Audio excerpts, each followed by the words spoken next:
So is the second part of the lecture. Well, we'll think a bit more about unpacking the conjuncture, the subprime mortgage bubble and subsequent crisis.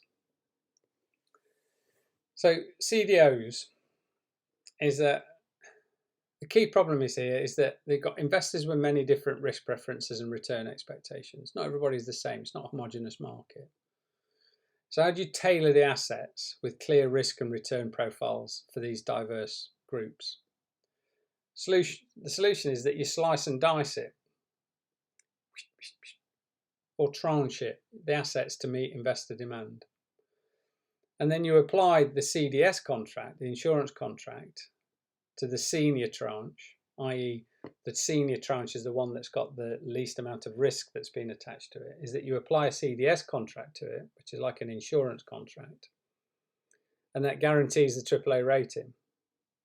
So the stages of a CDO are: a mortgage issuer lends money to a number of would-be homeowners or home movers.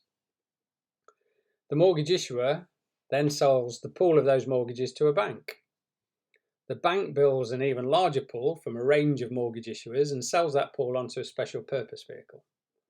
The special purpose vehicle slices and dices the mortgages into tranches, with lower, riskier tranches commanding higher returns. But the lower ones are where the losses are going to be made first. So you get higher returns, assuming everybody pays, but there may be a chance that you don't get paid if there are people that are defaulting on their mortgages. Now, mortgages are desirable because people don't like to default on a mortgage because it's the biggest thing that you ever buy. And if you default on your mortgage, you can lose your house. So people, by and large, work damned hard to make sure that they can afford their mortgages.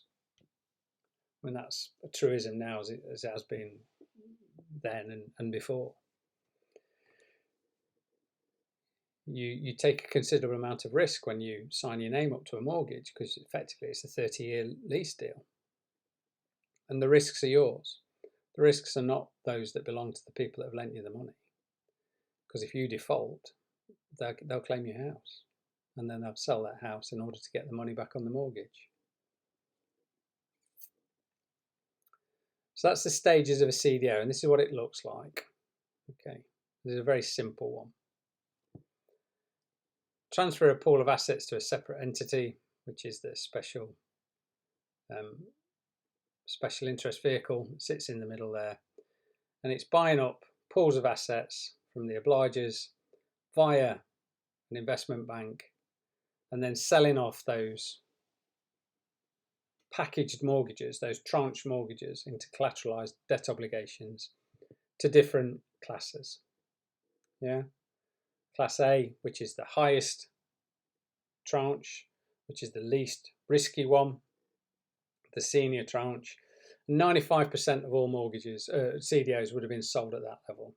Okay, and then you get another tranche that sits below that where the risks are higher, and then you get another a riskier return that's on the back at the bottom of that.